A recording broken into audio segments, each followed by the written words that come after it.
Hell yeah! What is going on, everybody? Good morning, ladies and gentlemen. It's your boy DKEN, and welcome to my incredible podcast. Now, before we commence this episode, do not forget to smash that like button, subscribe to my channel, share this with your boys and your families, follow me on Instagram, smash that bell notification button, and of course, as always, please sit back and enjoy the show. Let's get started. Our top story for today shall be my brutally honest opinion of the US withdrawal from Afghanistan. Now, let's get serious here. I am very certain that all of you have seen this on the news. Joe Biden came forward and extracted most, not all, but most of our troopers from Afghanistan and brought them back here. And without any ounce of hesitation, I believe that we need to talk about the people that are still stuck in Kabul. I am talking about a large combination of the following: our own people that have been allied with the US for a long time, i.e. Arabic interpreters that have earned their US visas, Britain, France, and so forth. And of course, the general population. Now that the Taliban has completely conquered and assimilated Kabul, all of those people are still fleeing to the airport, begging for a way to leave the country. I'm just going to show you several clips of the entire situation. Before I play them, quick disclaimer: this footage contains graphic content. Viewer discretion is advised. Pour onto the runway, trying to flee the country in what can only be described as a chaotic exodus. Now, people are literally...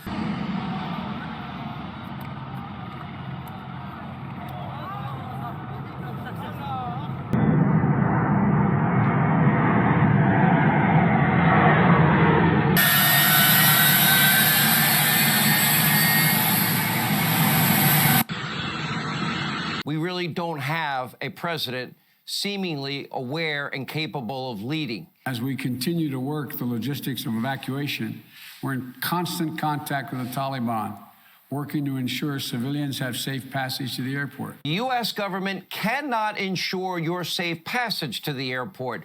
Oh, and the gates might change from time to time.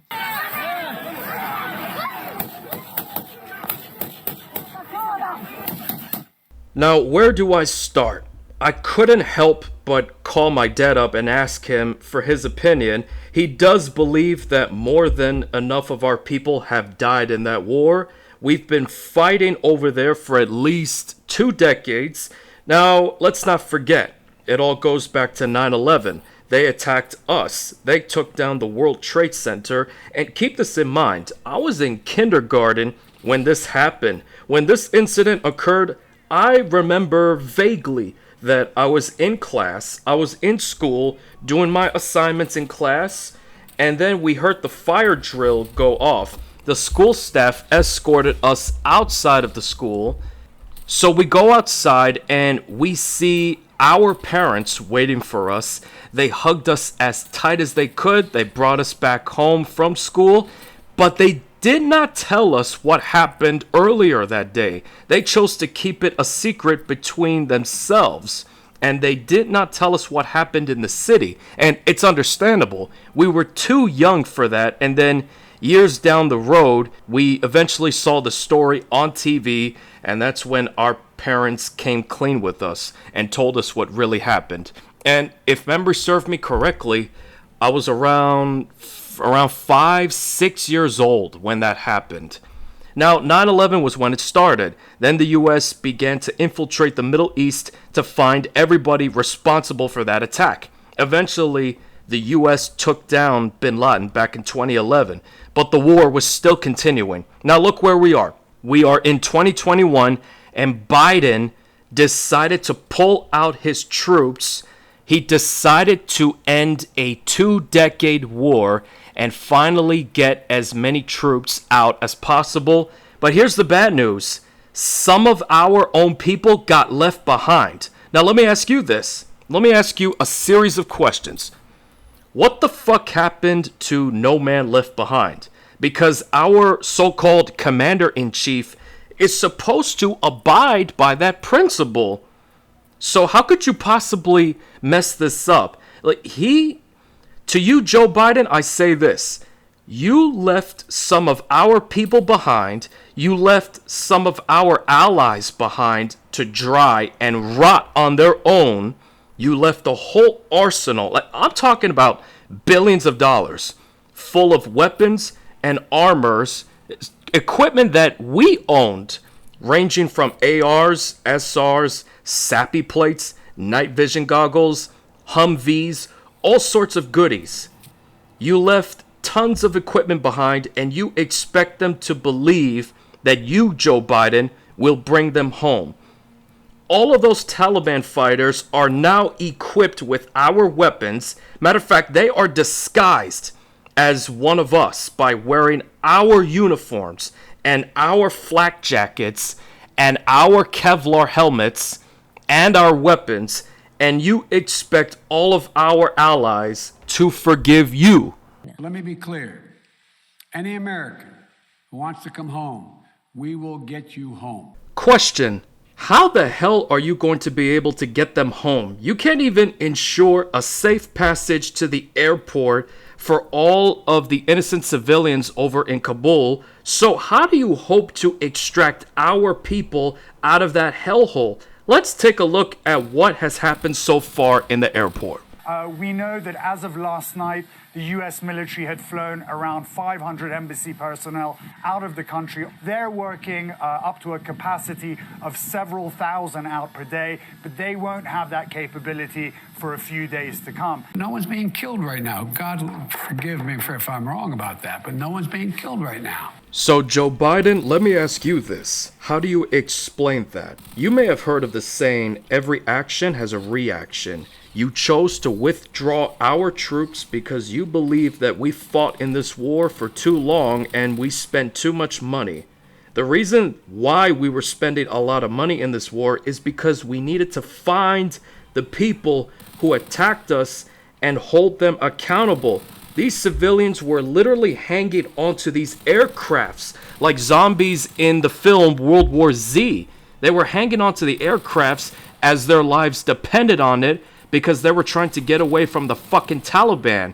Let's advance to the next video. Now this one is from Fox News, and this is where Judge Jeanine did not hesitate to give her brutal, honest opinion on Biden's decision to pull out our troopers from Afghanistan. Let's roll the clip. No one's being killed right now. God forgive me if I'm wrong about that, but no one's being killed right now. That's a lie. That doesn't include people falling out of airplanes or remains being found in a wheel well. How can Joe Biden have the audacity to come on national television and say some stupid shit like that? How can he possibly sit there before us and say that no one is being killed right now? We've all seen the footages. We've seen images of the Taliban beating women down, the kids crying and screaming for help. Any American who wants to come home, we will get you home. How do you expect any American in danger overseas to even believe you? You can't guarantee passage to an airport in a third world country that we've controlled for 20 years, and you give up the Bagram Air Force Base? So let's do another recap. Joe Biden left some of our people behind, leaves our allies to rot and suffer on their own, leaves tons of weapons, armors, and all of those goodies behind, leaves an Air Force base abandoned, and the civilians are screaming and pleading for help. Let's not forget, the Taliban broke into several prisons in Afghanistan, busted out a lot of bad people from their cells, and began to recruit new members into the faction. Now tell me this, folks, did I miss anything? Because if I did, feel free to put down your comments below this video. Let's continue on the clip. You're the one too busy or too dumb as you go back and forth on your vacations to protect Americans, not even to mention the southern border. Barbarians who shoot women who won't cover their faces, who take young girls as brides, who have daily carnivals to watch the stoning of women and gays to death. I do not believe I've said this in any of my videos, so I will start by saying this next thing on this video. Joe Biden is a politician. Therefore, politicians do not care about you.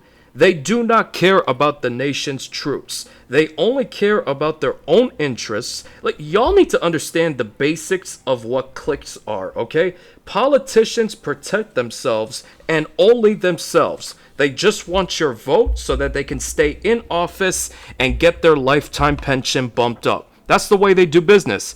People that are politically correct are making a fucking mess in the world, and they just don't have a clue on what the fuck they're doing.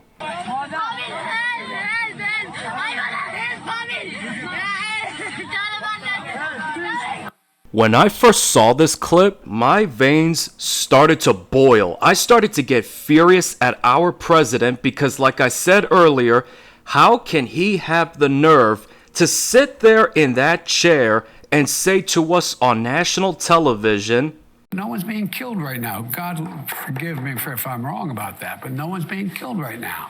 Even Britain's parliament holds our president in contempt because they realized how incompetent he is. They realize how much of a scumbag of a politician Joe Biden is.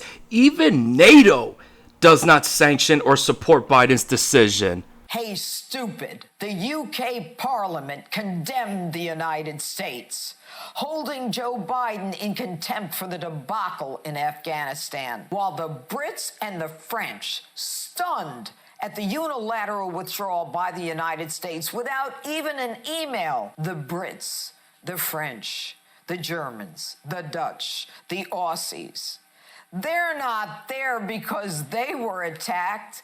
They're there because we were attacked on 9/11. I will also say this to all of our allies that went into the Middle East with us to find the people responsible for that attack. I will forever be grateful for every single one of you. You have my word on that.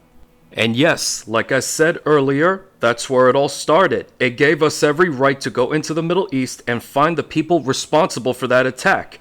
I personally believe that Joe Biden made this decision way too soon. They did this for us, you ungrateful, tone-deaf, taxpayer-funded career politician. No, nobody's died. No one's died. Are you watching cartoons all day? Everyone knew what you and Barack were doing by emptying out Gitmo. She's taken this back to 2014 when Barack Obama was president. For some reason, he saw fit to release several members of the Taliban from Gitmo. Let's take a look. He was your excuse to release 5 Taliban terrorists from Gitmo. Those 5 men, the worst of the worst. Some wanted by the UN for mass murders, killing thousands, Al-Qaeda connected. I believe that we should have hung those people to death. If it were up to me, just put those guys in death row immediately. This dirtbag on your screen now, who your friend Obama released for another dirtbag, a deserter by the name of Bo Bergdahl, is now back on the battlefield. And that is what pisses me off the most. Nobody gave us an explanation as to why Obama released him from Gitmo. Not a single soul gave us an explanation. But not only back on the battlefield, he's in fact in charge of the Taliban, you fools. Mr. President, you should not only be impeached as commander-in-chief, you should be court-martialed. You know what? That's not a bad idea. However, the chances of that happening range from slim to none because politicians in general have a very strong degree of immunity. It's pretty much as if those people believe they're like servants of God, and they honestly believe that they're untouchable. So to you, Janine, I say this. For our president to be impeached and court-martialed, well, I like that idea. If it's possible, now I'm not saying it's impossible, but for somebody to come forward and impeach and court-martial our commander-in-chief, that would be the most fitting punishment for Joe Biden, in my opinion. Think about all of the casualties that occurred in that territory. Women and kids getting beat down, kids screaming and begging for a way out. They were sprinting away from the Taliban, and our president wants to withdraw now. Even the president of Afghanistan fled like a coward because he was afraid of getting caught. Check out this short clip. All right, we're back with the Fox News alert. The Taliban storming the Afghan capital after its president, Ghani, fled the country like a coward. That actually contains people allied with France and England, all of our allies. So President Ashraf Ghani chose to flee the country. So right off the bat, that displays a lack of leadership, lack of bravery. That was the president, the one person that the whole nation looked up to, and he chose to flee the country, leave all of his people behind, his military forces wiped out like flies. The U.S. has been training Afghan police personnel and its military forces for so many years, and they still cannot fight against the Taliban, Al-Qaeda, ISIS, all of these factions. In my personal opinion, he is no longer worthy to be called president after what he did. Honestly, I don't care where he goes. I don't care what happens to him. To you, I say this. Do all of us a favor. Do not ever come back. I repeat, do not fucking go back to your nation, because your people will not welcome you back with open arms. Take it from me. They will not do that. In conclusion, let's get some main points across. One, to you, Joe Biden, I shall say this again. I hope that you get impeached and fucking court-martialed. You do not deserve to be called president. You do not deserve to be called our commander-in-chief. I'm looking at your actions, and everything that you're doing tells me everything I need to know. You don't care about our own people that you left behind. You don't care about our allies that you left behind. You don't care about the fact that our allies went into the Middle East with us to find the people responsible for attacking us back in 9/11. Britain, France, Germany, the Dutch, all of our allies went into the Middle East with us, and you owe them everything that we have. You chose to end a war that shouldn't have ended here. But the way you handled the extraction was beyond unsatisfactory. Now the Taliban are mocking us. They're now equipped with our state-of-the-art tools, including the Air Force base that you chose to abandon. They've captured a large number of our aircrafts, Humvees, everything. All you care about are your stupid vacations and the votes you receive. The issue is the American people should speak. You should go out and vote. You're in voting now. Vote and let your senators know how strongly you feel. Your votes. That's all you care about. Your votes and your vacations. I had a very strong feeling that you, Joe Biden, would fail our fucking country. I just did not know how bad you would turn out to be. I just did not know how much of a big fuck up you would be. Hand in your fucking resignation and just step down, because you've already done enough damage to our people and to our allies already. Don't make it worse.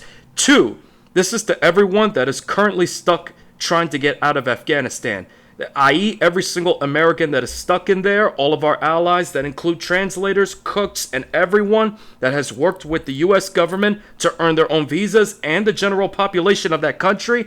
I am praying that you can find a way out. Do everything in your power to find a way out of there. I am praying to the Lord of all heaven that you get out of there in time. 3, to the president of Afghanistan, Ashraf Ghani, like I said, do not go back to your country, because the very fact that you fled shows that you do not know how to be a leader. The fact that you fled from your own country, you're teaching your people to do the same thing that you did. Run for your lives instead of fighting. 4, this is another message to Joe Biden. How do you expect our people and our allies to believe you when you said that we will get them home? Because of what you did, another ISIS will be created. Another organization, which will be exponentially worse than ISIS, will be forged, and they will strike back with a fierce vengeance. Do not be shocked if you make more enemies down the road. Folks, keep this in mind. This is just part 1, but I promise you more parts will be produced further down the road. Now, with all that said, this concludes this episode of my incredible podcast. So thank you very much for watching. Do not forget to Hulk smash that like button, subscribe to my channel, share this with your boys and your families, follow me on Instagram, smash that bell notification button, and every single one of you have a wonderful and blessed day. Peace out.